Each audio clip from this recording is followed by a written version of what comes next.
na kombo ya Yesu bisika ozwami apesi bino nyonso mbote bandeko nyonso oyo bazolanda biso na émission na biso oyo ezali Mosakoli Aza Koloba kola benir yo.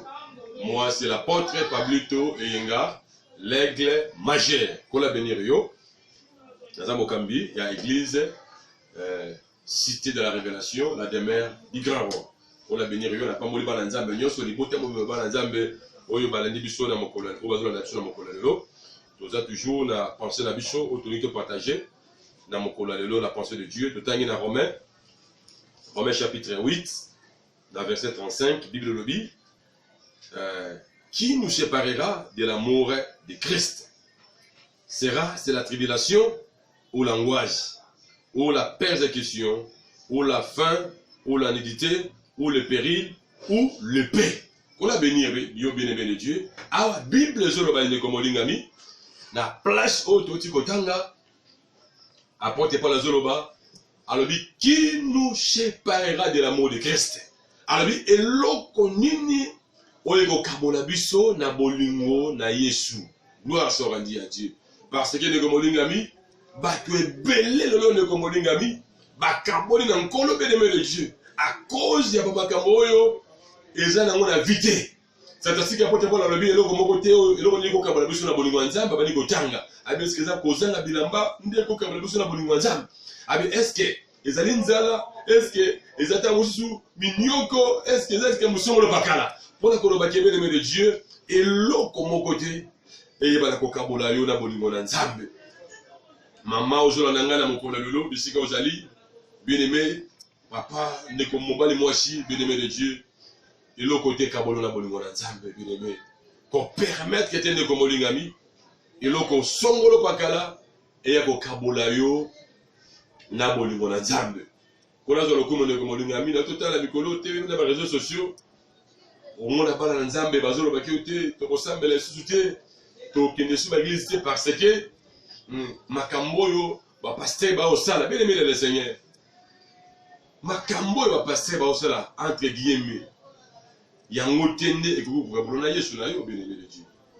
parce que bien-aimé le Seigneur esingeli na yo ibelo komoko moto oya kufela ka on ekulusu ezala nde Yesu eza pasteur te eza apôtre te eza prophète te eza docteur des évangélistes te bien-aimé de Dieu moto oya kufela on ekulusu eza Yesu bien-aimé le Seigneur soko lingi yo okabwana na nkolo na nzambe zela mokolo oyo Yesu akosala mabe. Or, bien-aimé de Dieu, Bible le dit qu'en lui, il n'y a pas de fraude. C'est-à-dire que quand il a ta portion ya mabe jalate. Au moment où on pirate, il faut vérifier les corps. Il faut vérifier agneau. Akuta, ata litanga ya fraude te. Gloire soit rendue à Dieu. Et puis, Bible dit que kolo na biso aza mosantu koleka bambala ebele. C'est-à-dire que sainteté bien-aimé de Dieu ezalaka portion na ye. Yango bien-aimé le Seigneur nengine bisa mwana na nzambe moko oya juli baku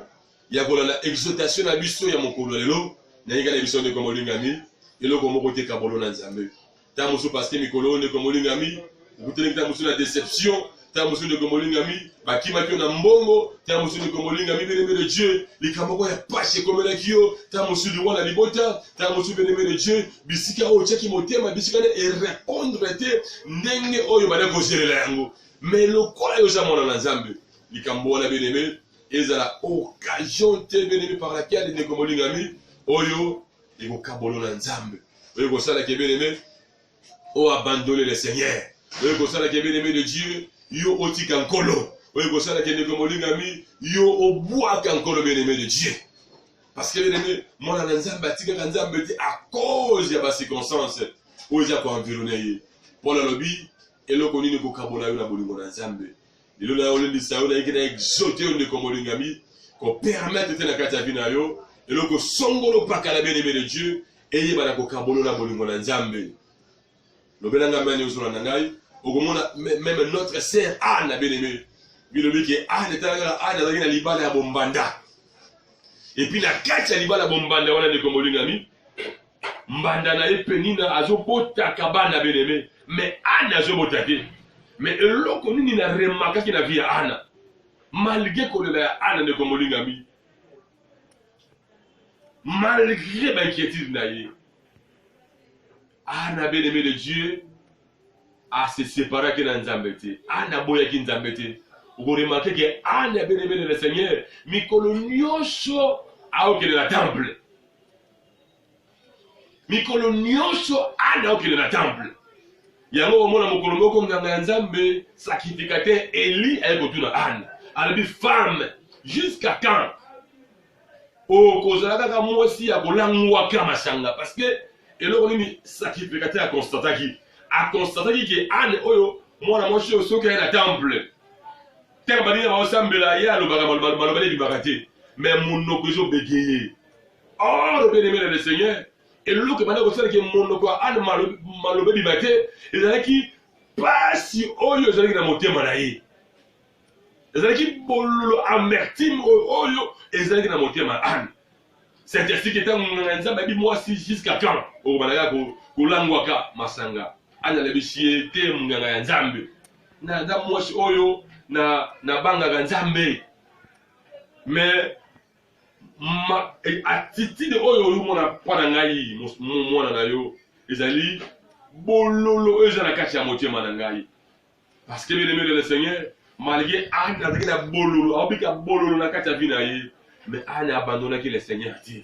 Ana bien-aimé de Dieu atikaki Nzambe ata mokolo moko te. Mikolo nyonso Ana ndeko molingami abandi kokende na temple mpona kobondela Nzambe. Nayebi yo ndeko mobali ndeko mwasi mama papa yo ozwi baku ya kolanda biso na mokolo ya lelo bien-aimé de Dieu eloko moko te kabolo na Nzambe, eloko moko te si séparé na Nzambe. Peut-être lelo ndeko molingami oza na vie moko ya se bien-aimé de Dieu parce que lobi pe le Seigneur il peut t'élever. Tout le monde a battu bien-aimé le Seigneur aza na vie ya se lelo mais lobi yawe Nzambe atomboli pe vie na ye. Bien-aimé lelo ndeko molingami peut-être pe lelo ndeko molingami okoza na vie moko élevé bien-aimé de Dieu na mokili oyo tout le monde a makambo ebele ke moto mosusu azalaki na vie moko élevé mais lelo Nzambe pe arabaisse ye na ye nayebisa yo ndeko molingami eloko moko te kabolo na Nzambe bato bakabolo na Nzambe te ezala même bien-aimé le Seigneur comportement ya bato baza zingazinga na yo yango te nde ekabolo na Nzambe parce que bien-aimé lelo oyo biso bana na Nzambe tozalaka trop frustré bien-aimé de Dieu par rapport à comportement ya bandeko bazingazinga na biso omona ndeko mosabi kenga na kosambela su te parce que ser wana façon à se comporter qui te na kosambela te bien-aimé le Seigneur ser wana akoki jamais koinfluencer foi na yo ndeko wana bien-aimé de Dieu elle ne peut jamais influencer ta foi parce que ndeko molingami mosala oyo nkolo asalaki na ekolo su ezodepase bacaractère ya ser wana to bacaractère ya frère wana to attitude ya ndeko songolo paka na bien-aimé de Dieu lelo ndeko molingami nalingi nalendisa yo mama rema na she eloko moko te Jésus Christ ekabolo na bolingo ya Nzambe ate ozangi lelo ndeko molingami yebaki lobi kola kopesa yo ta mosu ndeko molingami ozotrapese bamoma moko ya pasi bien-aimé butu pandaki bato balalaka bien-aimé de Dieu olalaka te oyeba madusu nyonso ya ndako bien-aimé de Dieu butu pandaki bato baose repose bien-aimé de Dieu ezalaka ta na yo ya makanisi ya réflexion bien-aimé de le Seigneur nayebisi yo na mokolo ya lelo eloko moko te kabolo na Nzambe eloko moko te bien-aimé kopermettre te ke eloko moko eseparo na Nzambe kopermettre te ndeko molingami ezala bien-aimé makambo tozomona oyo tozoyoka bien-aimé de Dieu na kati ya société bien-aimé de Dieu même au milieu ya bakambi ya biso baeglise bien-aimé de Dieu yango te nde ekabolo na Nzambe yango te nde bien-aimé de Dieu eséparé na Nzambe mpona kosukisa bien-aimé na le Seigneur ndenge nayebisa yo simba eloko oyo bien-aimé ke mosala oyo Yesu asalaki na ekulusu ezali likolo ya makambo nyonso wana parce que bien-aimé na ekulusu bien-aimé le Seigneur Jésus asala mosala ya monene mpona vi na yo mosala oyo Yesu asalaki na ekulusu mpona ndeko molingami ezali na plus makasi bien-aimé de Dieu eza na motuya makasi ndeko molingami c'est ainsi que nayebisi yo bien-aimé eloko moko te ekabola yo na bolingo na Nzambe kangama na Nzambe bien-aimé de Dieu Nzambe ozokangama na ye aza Nzambe oyo atikaka baoyo ya ye te tika nzambe apambola yo yo olandi exhortation na biso yo mokolo lelo sois béni grâce à nzambe eza likolo na yo nasambeli mpono na bénir yo yo oyo okomaki même prêt ya koabandonner le Seigneur nayebi shi yo n'abandonne jamais le Seigneur tika grâce ya nzambe eza likolo na yo nzambe afortifie yo arelever yo parce qu'il est Dieu na kombo na Yesu na panda bénir yo amen sois béni.